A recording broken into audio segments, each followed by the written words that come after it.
Welcome to CSIS Online. The way we bring you events is changing, but we'll still present live analysis and award-winning digital media from our Dracopolis Ideas Lab, all on your time, live or on demand. This is CSIS Online.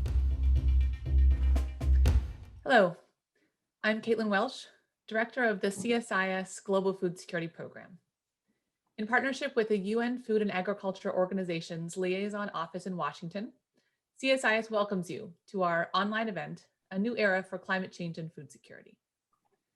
We decided to host this event in light of heightened attention to climate change, both within the Biden administration, evidenced by President Biden's January 27th executive order and last month's Leaders Summit on Climate, among many other things,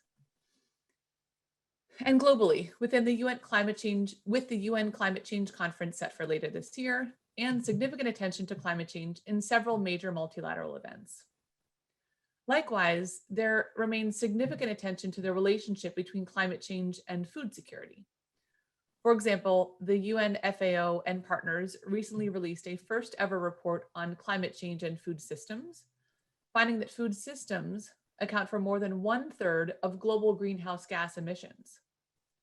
At the same time, climate change is disrupting livelihood for those engaged in farming, herding, forestry, and fishing worldwide, with Vice President Harris recently naming food insecurity among the factors contributing to the surge of migration from Central America to the United States. We framed the title of our event not as a statement, but as a question. Will the political events of this year make a difference, or are they merely rhetoric? Will they push producers to cut emissions and help them adapt? Will they help all consumers make wiser decisions? To help us answer these questions, I'm very excited to have assembled an expert panel, including Anne Vaughn, Senior Advisor for Climate Change in USAID's Bureau for Resilience and Food Security. Anne is joining us from Washington. Zituni Old-Dada, Deputy Director of the UN FAO's Office of Climate Change, Biodiversity, and Environment, joining us from London. And Helga Flores Trejo, Vice President for Global Public Affairs and International Organizations at Bayer. And Helga is joining us from Washington as well. Before we begin, I'd like to turn to our event's co-host, Vimlendra Sharan. Over to you, Vimlendra. Thank you, Caitlin, and a very good morning, good afternoon, good evening to our listeners from whichever part of the globe you're joining in. First and foremost, huge thank you to CSIS, to Caitlin and her team at CSIS for joining hands and bringing together this group of very eminent speakers and panelists who will, of course, not only give us a flavor of what a country perspective from a country as important and as big as United States of America is to these issues, but will also give us a global perspective from what FAO sees around the world on issues governing climate change and its impact on food security and nutrition. We also will obviously hear a private sector perspective, a group, a sector which is becoming increasingly important as days go by in the huge role that it has to play in both combating and adapting to climate change issues. Climate as it affects food security and agriculture and nutrition, these are pretty well-established facts, pretty scientifically, pretty well known now around the world. What has been lacking perhaps is the real political will and push to take this forward in terms of commitments, and more than in terms of commitments, I would say more in terms of the financial backing required for those commitments to really go through. In that perspective, what President Biden has done in calling together the Leaders Summit, where 17 of the world's leading economies and around 40 odd leaders came together to discuss issues going forward and how to take the Paris commitments a step up and go beyond all that to ensure that we do limit the temperature rise that is threatening the world, especially agriculture, and food. So in that light, we thought that it would be really pertinent to see where we are going from here, especially in a global perspective, especially now that US is firmly back into the whole mix of things, back into the Paris Agreement, and back into trying and taking the leadership role in moving the world forward. Climate change, we all know, is a huge threat multiplier for the hungry and undernourished of the world. And sadly, but it is also the highly vulnerable countries which also become vulnerable in other senses of conflict, etc., which have also become climate hotspots and are finding it very difficult to move ahead in food production and availability and access and all other aspects of the food chain, whether it be the utilization or stability of the food systems. So it's extremely important for us to understand that extreme weather-related disasters are increasing, and they are having a major impact on crop production and productivity. And the high CO2 levels in turn impact a big deal on crop nutrition. So keeping all these issues in mind, it will be really very engrossing and a very educative 1 hour from now when we hear Anne and Zetoni and Helga give us their perspectives on what the whole scenario looks like and where we are to go from here and what really is needed, what are the solutions on board and what more needs to be done. So I'll stop here because I'm very excited to listen to these perspectives, and I'll hand back to Caitlin to take the proceeds forward. Thank you very much, Vinlendra, for that framing. For a brief keynote address to start off our event, I'd like to turn to Anne Vaughn, Senior Advisor for Climate Change in USAID's Bureau for Resilience and Food Security. Anne, over to you. Great. Thanks so much, Caitlin, CSIS, Vinlendra, and FAO. Really appreciate you convening this event. It's a great panel and on such an important and timely topic. I think I can answer the question about if this is a new era for climate change and food security in only 2 words. It would be yes and. Yes, the US is again exercising global leadership on climate change that opens up a whole new era of possibilities, and we can build off very strong foundation of numerous US government efforts like Feed the Future, Water for the World, US programming in resilience, adaptation, natural climate solutions, biodiversity, and land and resource governance. These efforts are advancing food security and nutrition, feeding a growing number of people on a hotter planet while improving access to nutritious foods and supporting countries' efforts to reduce emissions. So just in brief remarks, I'd like to highlight the urgency to act, steps the USG is taking, or already taken, to ramp up its contributions to the fight against climate change, and then climate in relation to the global food security strategy, because I think that brings together the theme of the panel today. But first, just to share a bit of background. So as Caitlin said, I'm the Senior Advisor for Climate Change in the Bureau for Resilience and Food Security at USAID. There are a lot of other parts of USAID that are doing great work on climate and the environment. And I'm sort of speaking from my perch at RFS. Although I have to say, and it's been really exciting coming on board with USAID in just the last 2 months or 3 months, is the cooperation, coordination, and enthusiasm across the agency for engaging on climate is widespread, and it's been exciting to see the energy and enthusiasm that everybody across the board is showing in ramping up our action on climate. But specifically at RFS, we're focused on ending hunger, poverty, malnutrition, and water insecurity while strengthening resilience. And we do this through a few key initiatives and legislation like Feed the Future, US government's initiative to end global hunger, the Global Water Strategy, and the agency-wide Global Nutrition Coordination Plan. And with our ongoing and growing focus on climate, we're making sure that all of these sectors are embedding a climate angle. So what that means is the wonky speak for we're mainstreaming climate across everything we do to reduce risk, including with a special focus on agriculture. And we know there's certainly some urgency to act. As President Biden's executive order on tackling the climate crisis at home and abroad has stated, domestic action must go hand in hand with US international leadership aimed at significantly enhancing global action. Together, we must listen to science and meet the moment. I think you can look over the past 100+ days and know there's been a lot going on. Besides joining Paris, there's been a slew of executive orders that we've been working on implementing, and we're taking these directives from the president very seriously and with great urgency. And in many parts that we have to as part of our day job too, as the impacts of climate change are being felt by populations across the globe now and in communities and countries we're working in. Countries are seeing longer droughts, more erratic weather, and more frequent and extreme weather events. It directly impacts agriculture, water availability, erodes household and community resilience, and can have lasting impacts on nutrition outcomes. So this means that already fragile food and water systems that are already challenged by COVID and are stressed now more than ever. And as noted just a minute ago, smallholder farmers who depend on their land for their livelihoods are some of the groups that are most at risk. Terrifyingly, temperature increases are likely to reduce ag yields of critical food crops from about 5 to 30%, but right around the corner between 2030 and 2050. And as a result, farmers are trapped in a cycle of poverty, hunger, and malnutrition, and it's limiting their community's access to safe, affordable, nutritious food. And in less than 30 years, up to 3 billion more people could face water scarcity. This would further compromise food security as well as public health and economic growth.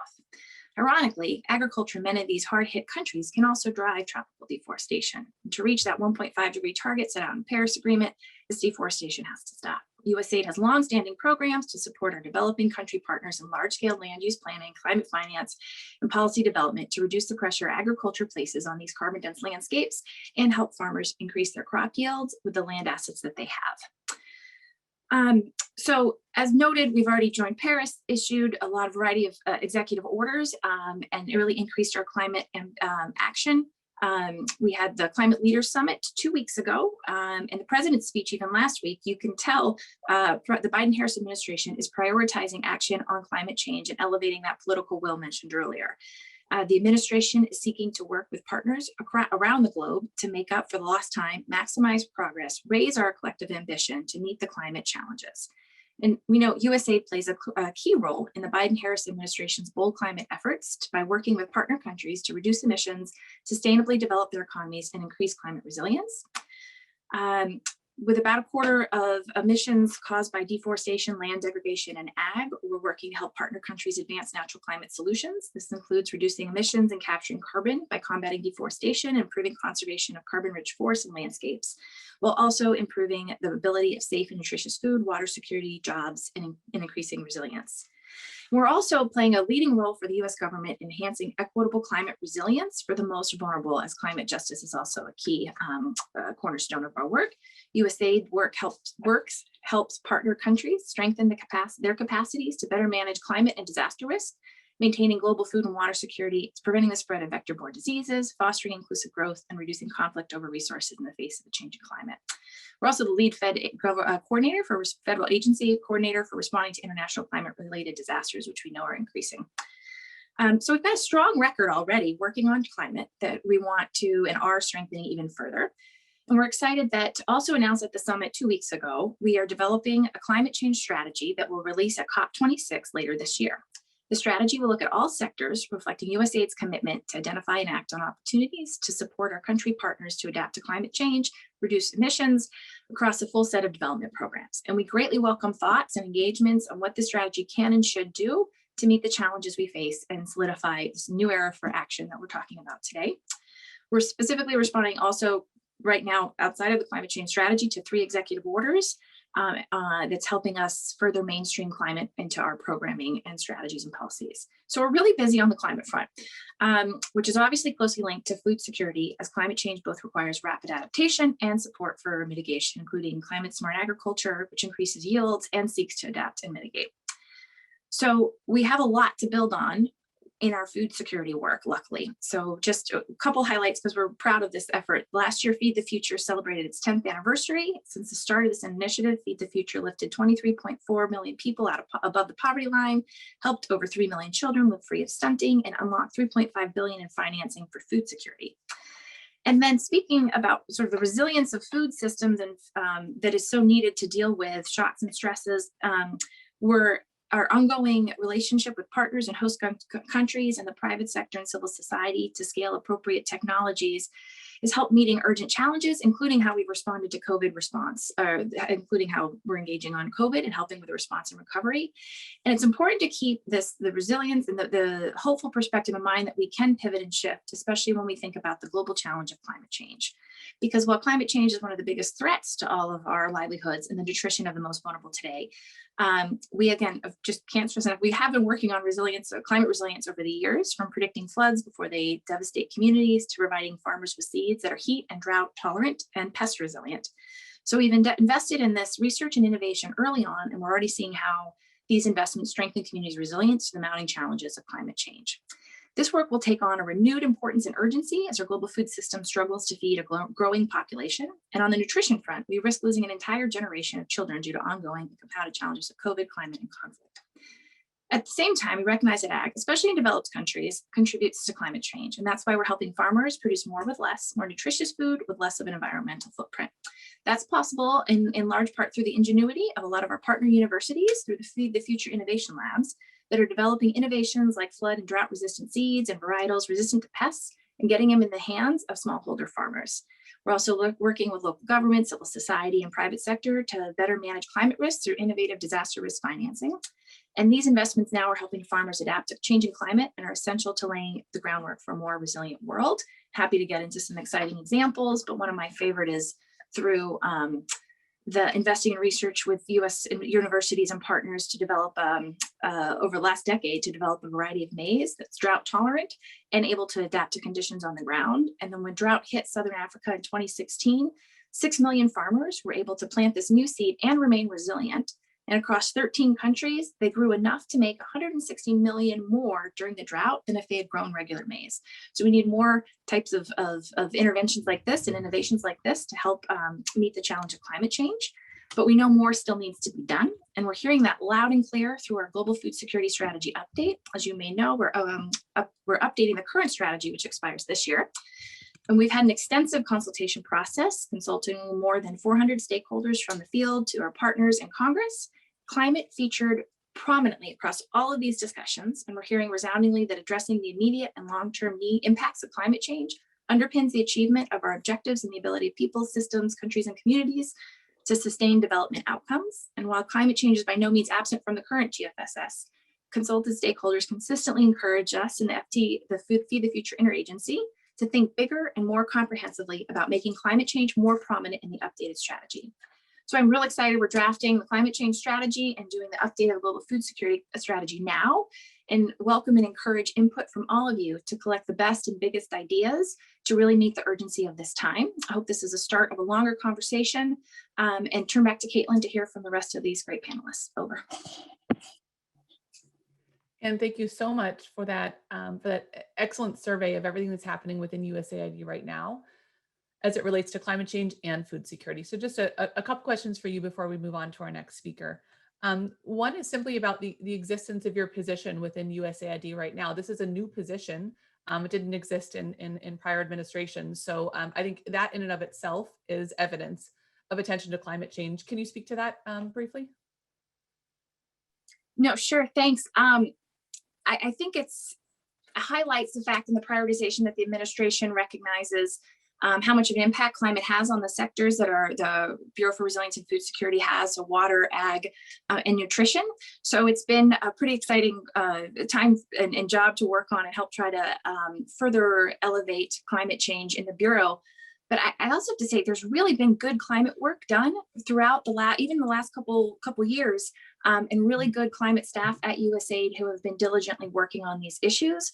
And now I think we're excited to sort of triple down on these efforts to be able to expand what we're doing and how we're doing it. And part of that is just, again, gearing up right now for the climate change strategy, which will start kicking off real soon, and get agency-wide input, and then again appreciate input from the broader community. Okay, fantastic. Thank you again, Anne. We'll turn to you in a few minutes for some follow-up questions. At this point, though, I'd really like to turn to Zituni Old-Dada, Deputy Director of the UN FAO's Office of Climate Change, Biodiversity, and Environment. Zituni, over to you in London. Well, thank you very much for this kind invitation. Very pleased to take part in this event and to listen to Anne and for all the progress that you mentioned. I'd just like to start by saying welcome back for the US. My colleague Vilmendra said the importance of political will in tackling the global challenge of climate change. But we also need leadership. And the US has been very active and leading on various areas, both within the negotiations and outside. And it does make a big difference. And I'm speaking as a previous climate change negotiator when I was working for the UK. And I very much appreciate the efforts made by the US and throughout the collaboration, as I said, for the negotiations and outside. I mean, this is really timely, and especially when we saw the summit held by President Biden that really brought new energy, much needed for this climate change challenge, particularly that the Conference of the Parties from last year was postponed because of the pandemic, and many areas have been delayed. So we very much welcome really this initiative and bringing in not just government, but representatives from outside the government, you know, from non-state actors, as we call them, particularly from civil society and private sector. And this is what is really needed to make a difference, because we're all in the same boat. You know, this climate change concerns everyone. And you need this kind of event really to remind everyone of the challenge that we're facing and that we need to work together to achieve this. And the reason I'm saying this, just to finish, is that unfortunately we're lagging behind in addressing, you know, the big challenge of climate change. The science, the evidence is very clear that if we really want to avoid the danger of climate change, then we have 9 years basically to turn it around. And we need to raise our ambition and action to meet the global goal of staying below 2 degrees C and ideally 1.5 degrees C.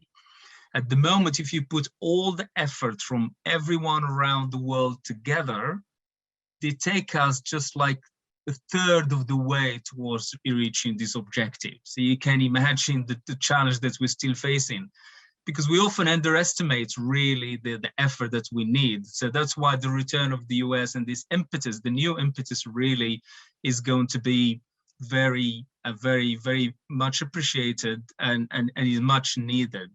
And as far as FAO is concerned, that we're here to work with you and the colleagues and all other partners to bring in our knowledge, our expertise, and the ability to convene also various partners to address this. So we very much look forward to working with you towards COP26 and beyond. So thank you. Back to you, Caitlin. Thank you so much, Zitouni. Appreciate those remarks. I want to start with a few questions for you before we turn to Helga. I did mention at the outset a recent study done by FAO and partners that found it was the first ever study of contributions, not just of agriculture, but of food systems, generally speaking, to climate change. And it found that 34%, so over 1/3 of greenhouse gas emissions worldwide are contributed through food systems. So I'm wondering, what do you think is the importance of these findings? What impact do you think this will have on the work that we do?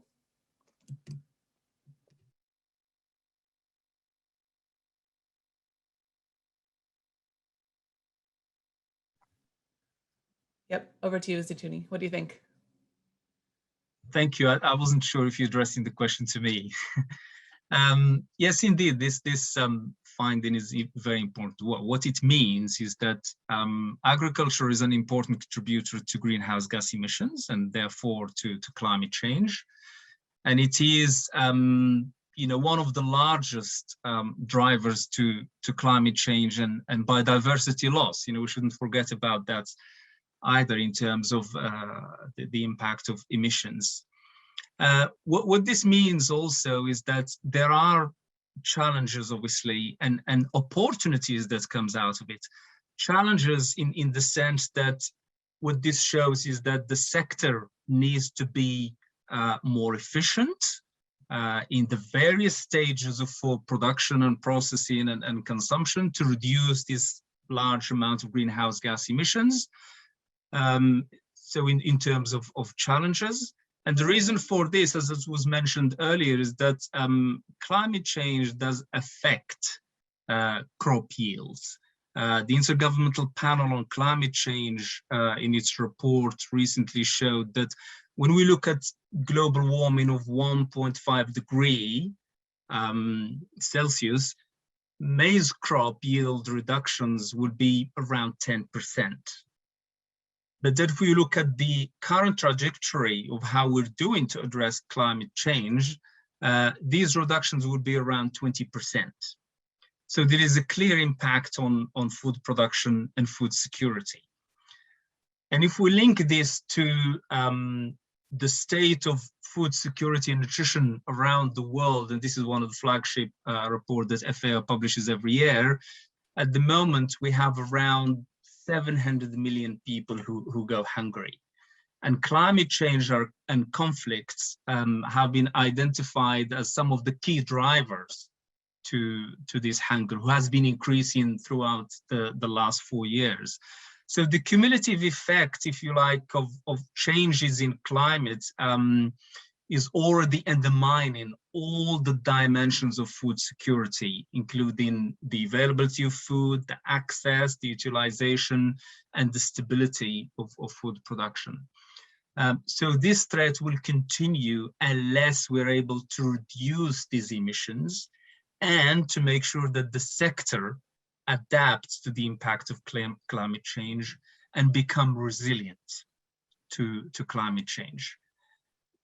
And if you look at the broader picture of achieving the Sustainable Development Goals, particularly SDG 2 that deals with achieving zero hunger, obviously we're not going to be able to achieve this unless we address climate change, unless we fix the climate change problem and take really decisive actions on climate change.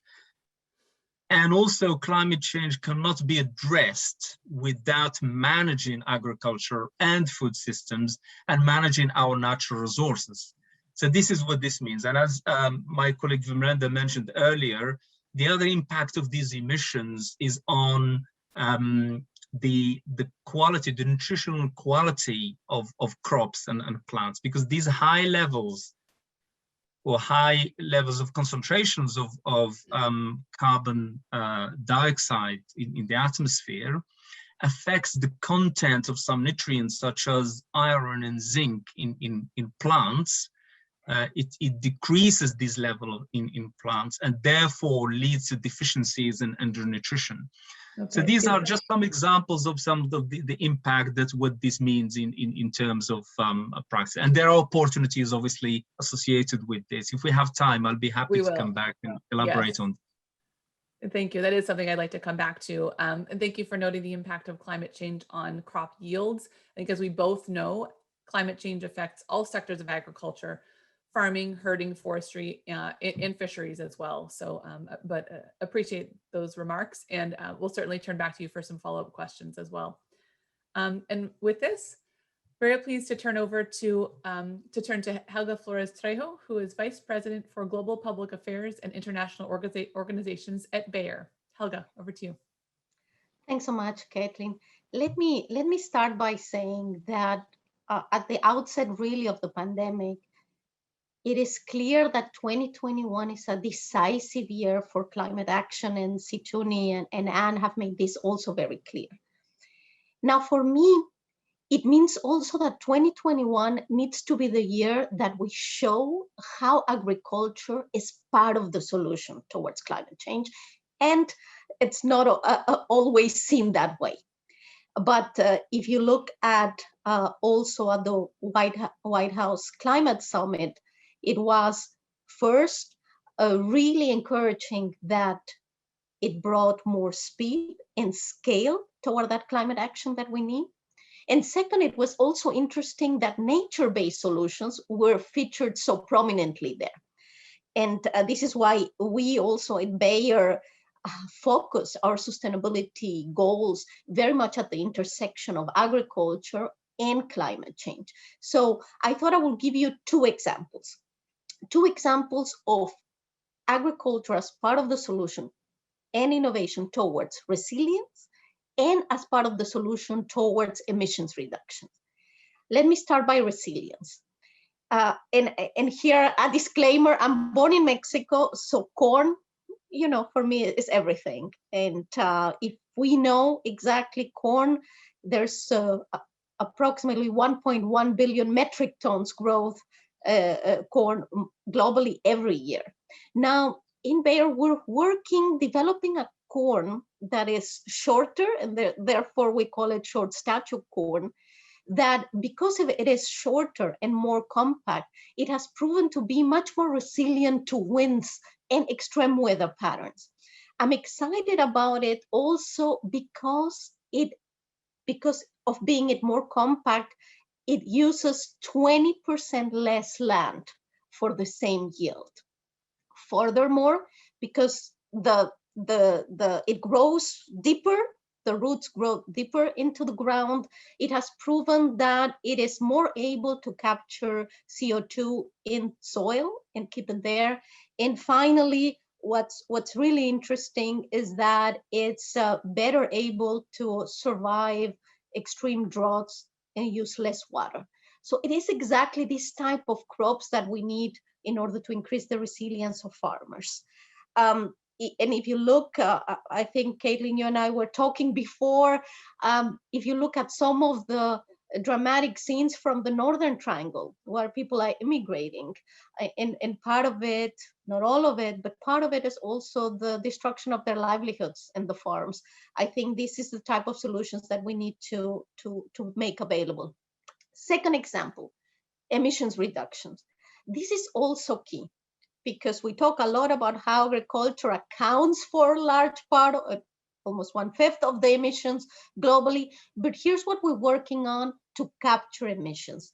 Last year, we initiated a project at its first phase in the US and Brazil, working with 1,200 farmers and accounting for about 450,000 acres.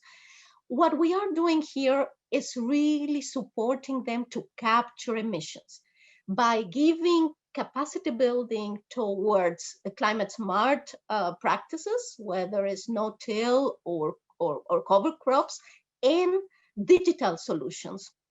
Furthermore, what Bayer will be doing is purchase or acquire the carbon captured here and do this at transparent prices. And the lessons that we are learning now of this first phase, the lessons, the learning, the feedback that we're getting will help us then scale up and bring it to other countries. Right now, we're doing it in Brazil and the US. For me, this was only possible because by now we are much better, both based on the science and based on the data, to clearly capture what is the carbon sequestered really by the crops and by agriculture, so we can account for them. And so it's also a result of that innovation in the data and science. The benefits are clear, right? It's not only the solution to capture carbon, but it generates a revenue for farmers, a new revenue, and furthermore, through the practices that we're talking about, it helps also improve soil conditions, improve management of erosion, etc. So these are two examples on how agriculture is being part of the solution and what we're working on. And it's clear for me that the magnitude of the change we need to achieve in agriculture cannot be done alone. And that's why I'm really grateful to you, to CSIS, and certainly of being here with FAO and with USAID, because we need everybody. We need everybody on board to have the impact we want. Thank you so much, Helga. That was a fantastic overview, and I really appreciate the specific examples. That's one thing that we lose out by not being able to travel and see these things with our own eyes is hearing about these specific examples. So thank you for that. would like to ask you one quick question. I believe that Bayer did make a commitment as part of the Leader Summit on Climate at the end of last month. Would you mind telling us a little bit about that? Well, I think it's part of these efforts of advancing nature-based solutions. It was announced a new coalition that I'm also very excited about, because it's a public-private cooperation. It's the LEAF coalition, the Lowering Emissions by Accelerating Forest Finance. Here's what's interesting about it. That it is a coalition for the first time of bringing together governments, the UK, US, and Norway, with companies, initially 9 companies. We have committed that we will mobilize $1 billion towards forest finance. And the whole idea is really to help accelerate forest protection. We know this is also one of the most effective ways to reduce, to tackle climate change. And the interesting things, if I might say, Kathleen, is it will take these kinds of new ways of working together, of thinking about how we bring everybody to the table and how the private sector needs to be part of the financing of these solutions and the solutions themselves. So that's why I was very happy that we're part of this coalition. Okay, good. Thank you very much. What I'd like to do right now is bring all the panelists to the virtual stage for a quick conversation amongst us before we turn to the audience for questions. And would like to invite Anne, Zituni, Helga, is there anything that you would like to add based on the remarks that you heard from each other? Anne, are you reaching for the mute button? I am reaching for the mute button. I just really appreciated some of the concrete examples on how we can both do mitigation and adaptation efforts. And there's huge opportunities on that. We talk about food loss and waste, et cetera. And one of the things we're doing at AID right now that I thought might be interesting to the audience and those our panelists is mainstreaming climate across everything we do. So not just in ag, where we have heavy focus and lots of research and great programming in the field on this, but even in our water sector, where we've been doing things like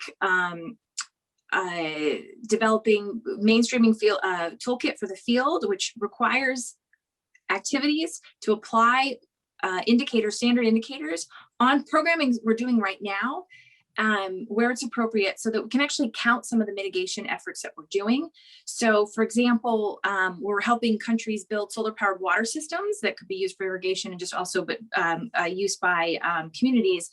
We're also encouraging folks to start counting the results, both for improved wash access, as well as climate change objectives. So I think the dual use, that's again a wash example, but that we're also doing climate change, but to think about how we can do this across all sectors. And so we can start counting and having a good baseline on what we then need to increase and move forward with also. But the importance of the dual benefits is huge. So really appreciated the examples from there. Thanks. Thank you, Anne. Zituni or Helga, anything to add? Yeah, thank you. If I may just add to what Helga said with regard to nature-based solutions, and I totally agree that agriculture is very much part of the solution. Nature-based solution, just one example. And the reason I want to mention that is to put it in the overall context of reducing emissions from agriculture and food systems in general. And this is because when we look at nature-based solutions in general, they have a potential of reducing greenhouse gas emissions by a third by 2030. So you can imagine, as soon as we increase really the action in reducing emissions from the sectors, that would be the benefits. And when we talk about nature-based solution, basically we're talking about agricultural practices that are aimed at restoring and sustainably managing and conserving agroecosystems. And this includes, soil carbon sequestration, reduction of emissions from livestock, food loss and waste, restoring biodiversity, etc. So I just want to mention this and put it in context. So obviously FAO is doing, a lot of work in these areas, supporting countries, including smallholder farmers, to benefit from climate smart agriculture practices, and also sharing of experiences between communities and between farmers, and to make sure that, you know, these solutions reach as many people as possible to help address climate change, but other challenges, you know, facing the rural communities in particular.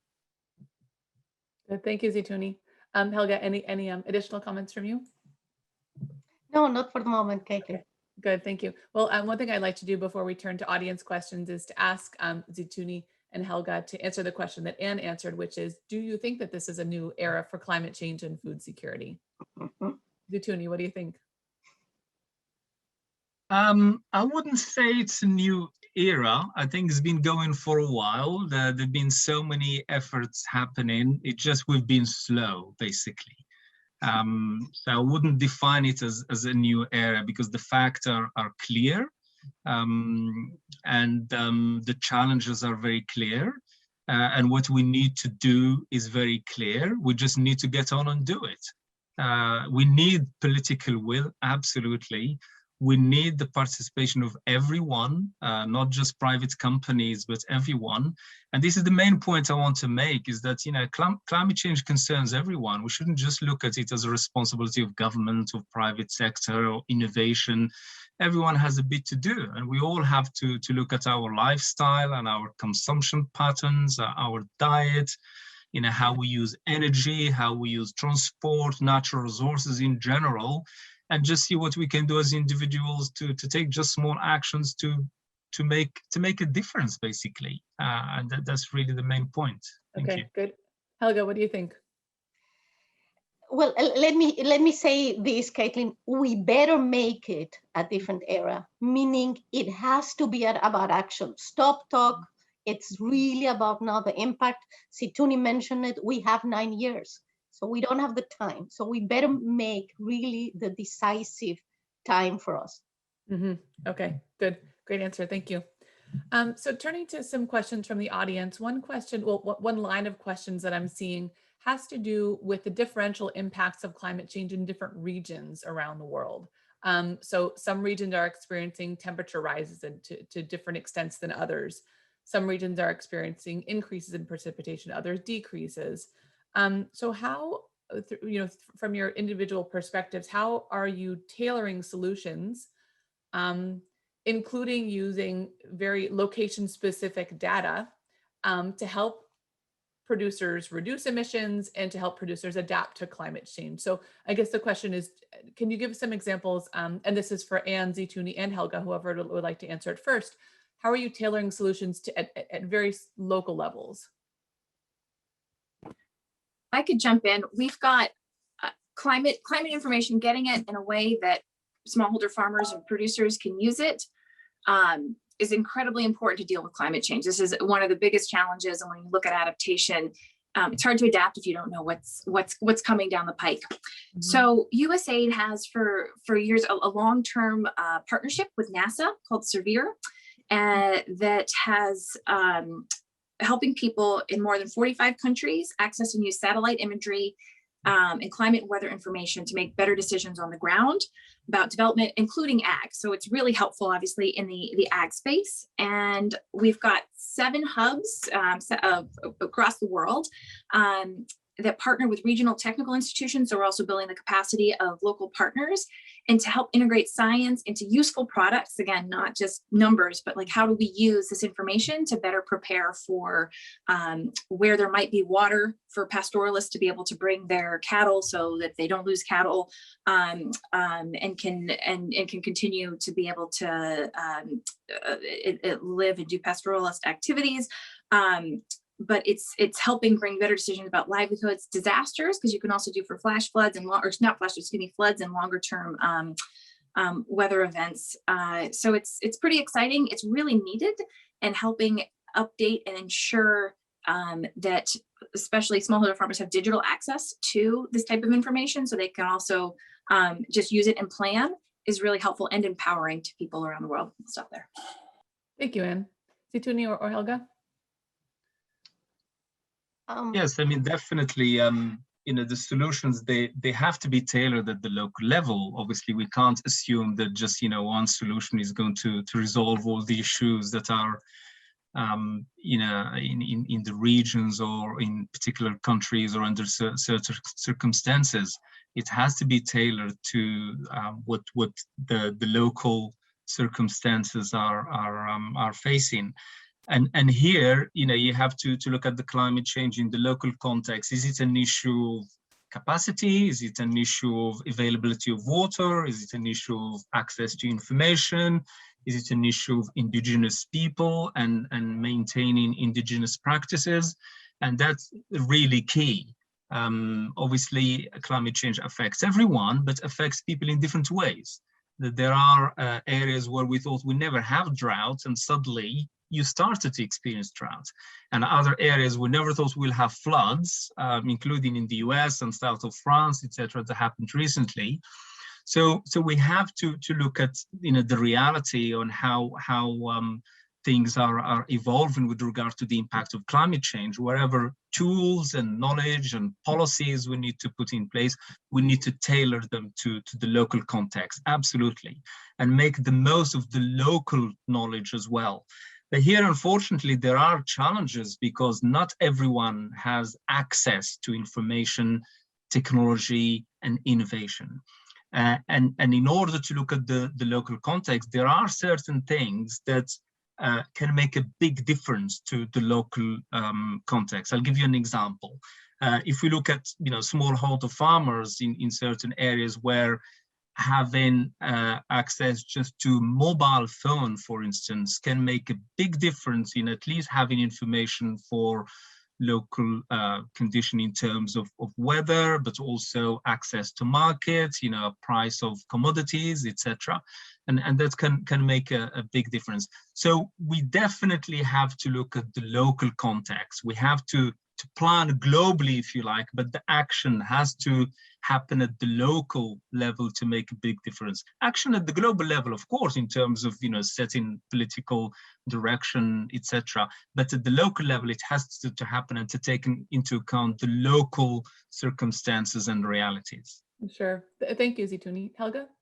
Maybe just to add one aspect, because I think Anna and Zitouni mentioned the key, added to being able to tailor to the local situation and concrete country and challenge. I think it's key also that we provide comprehensive solutions. And this is what we're doing. In Bayer, we said we have a target that by 2030, we will support 100 million smallholders globally. And what we know is that by working with smallholders, if you tackle just one thing, right, access to inputs, but they have no access to finance, then you're still having a big problem. So what we are doing in our flagship, if you will, approach is the Better Life Farming Coalition, where we work with IFC to provide capacity on capacity building, on financing, with off-takers and with other partners on the ground, so that the smallholders receive not only access to the technology, as Zitouni was mentioned, but also access to the market through off-takers, access to finance through local banking, etc. And I think being local and comprehensive in these solutions is what will make the difference. Sure, Anne, go ahead. I just wanted to second that and thought that is a really good definition of resilience. I mean, it's a kind of a wonky term, but layering in different services and protections and opportunities for smallholder farmers, pastoralists, and just thinking about, insurance can serve a useful model also. And then we've done some interesting studies at UC Davis through the Feed the Future Innovation Labs that looked at using drought resilient seeds, and when layered in with different types of insurance, made farmers so much more resilient during some droughts. One intervention isn't how we can address the complex threats that we're facing anymore, and especially those being compounded by climate change. So getting creative and thinking holistically about how these things fit together is an exciting policy challenge, but needs this different partnerships that Helga was just talking about, that we need to find different expertise to find solutions. Thank you, Anne. Much of our conversation has focused on how to reduce emissions from agricultural production when we're producing more, or helping producers adapt as they're producing more. But of course, there are significant amounts of greenhouse gases emitted for food that ultimately isn't used because it's lost or wasted. And I'm just wondering if one or a few of you could speak to efforts that that your organizations are making to address food loss and waste, because it's very strongly related to climate change. And you want to go ahead? Yes, so might start perhaps. Oh, sure, go ahead, Zumi. Definitely, food loss and waste is a big problem, but it can be resolved fairly easily. And you mentioned in terms of greenhouse gas emissions, food loss and waste accounts for around 8% of global emissions. And we say actually that if food loss and waste were a country, it would be the third emitter of greenhouse gas emissions. So it's not something to underestimate, and the gains would be enormous. So we have to make all the efforts we can actually to reduce food loss and waste. And this comes back to the point I was saying earlier, that as citizens, as individuals, we are also responsible. And it's individuals who can actually take really a big action to look at our connection with food. And why do we throw food away? You know, we throw the third of the food that is produced for food consumption, for human consumption, away. And with that goes the energy and water, nutrients, and everything that goes with it. What we encourage countries is obviously to have strategies to address this problem involving consumers and civil society and others. But to give you some examples, there are some countries who put this into law. They put this into law so that supermarkets will not be allowed to throw food away. And instead, they build alliances with charities so that they can collect the food and bring it to the people who need it. And this is a really practical example that works, and it should be adopted everywhere, because we're still throwing so much food. And again, our connection with food is somehow lost. You know, we don't think about the real value of food, and that's why we throw a lot of food away. So again, as you said, it's a big contributor to greenhouse gas emissions. It's a big problem, especially when you look at the other side of the spectrum, when we have around 700 million people who go hungry every day. And then we have around 2 billion people who eat too much and they're obese or underweight. And then we throw a third of our food away. So the food system it needs a lot of fixing. Thank you. Thank you, Zituni. Helga, and any comments from you? If not, okay, good, thank you. Looking at the Q&A from the audience, the questions from the audience, I'm also seeing several questions about the fisheries sector. When we talk about climate change and food security, people very often, very quickly go to land-based agriculture, but just wondering if anyone has comments to make on impacts of climate change on fisheries. And then just a quick note, then since we're coming to time, I'll go to each of you for final comments. But first, the question on fisheries. We do some real neat work with the Feed the Future. We have an innovation lab for fish and fisheries, and can follow up with more information on that. I love the food loss and waste comments and conversation before, so I may jump on that question if that's okay, because as we talk about food loss and waste, if you look and break down on where the waste is, it's in developed countries. Where the losses are very much in the developing countries. And that can directly, if we can fix that, and especially help with storage and the transportation of food from farm to market, can really address some nutritional challenges. So that's something that we're looking into with the Center for Nutrition, because the gaps that you can fill by getting food into bellies is also have the adaptation benefits of dealing, and then also there's mitigation of benefits of not contributing to loss. So it's a pretty exciting dual win that I think we need to explore more, and there's a lot of energy in the US too. So it's one of these exciting things that crosses both domestic and international concerns, even though the problem is a little bit different in different countries, but something I think collectively, I really appreciate the comments earlier, that we could work on together is pretty exciting. And that's one of the things that we just need to deal with some of these problems. But I'll stop. Yeah. So you want to move on. That's great. Thank you, Anne. And some, like the World Bank, are doing great work looking at how these problems are manifest in different countries, different regions in different countries, because it's very different everywhere. So, but thank you for that comment. I appreciate that. Any comments on any additional comments on the fisheries questions from either panelist? Great. And if not, then I'd like to turn to our guest today for any closing remarks. We'll turn to Zituni, Helga, and then to Anne. So before we close, Zituni, final comments for the audience. Final comments for me is I hope this has been useful. I hope people picked up something new that we can all act on. We can realize that actually this is for concerns all of us. My main message is to think about how we can change our mindset, to rethink of our responsibility, not just to wait for others to do things for us, to set up strategies and put things in place. Let's think for us as individuals and citizens on what we can do and take responsibility. Thank you. Thank you so much, Zituni. Helga. Caitlin, maybe sometimes there's some that might be skeptical about the private sector. So let me tell you why it's important that we're part of this, and it's all about the impact. If you look at the emissions reductions commitment of Walmart, for example, they committed to reduce 1 billion metric tons by 2030. Now, this is comparable to what the whole of the EU has committed to, Walmart. Bayer, to give an example from our side, we have seen that in our business, we touch or have influence to about 1/4 of the global supply chain of agriculture. And that means that we can make a contribution that is comparable to what India can make regarding climate change. So for me, it's all about the tremendous impact. And I can only finalize by saying and thanking you for bringing the different stakeholders together, because we really need to act now, act boldly, and act together. So thank you. Thank you. Thank you so much, Helga. And Anne. I can't say much more than Helga. That was great, exciting. But I can say the U.S. political will is back. I mean, we're building off of a really strong foundation of good climate work and food security work that's been done over the last decade plus. And we're hopeful that we can address the climate crisis.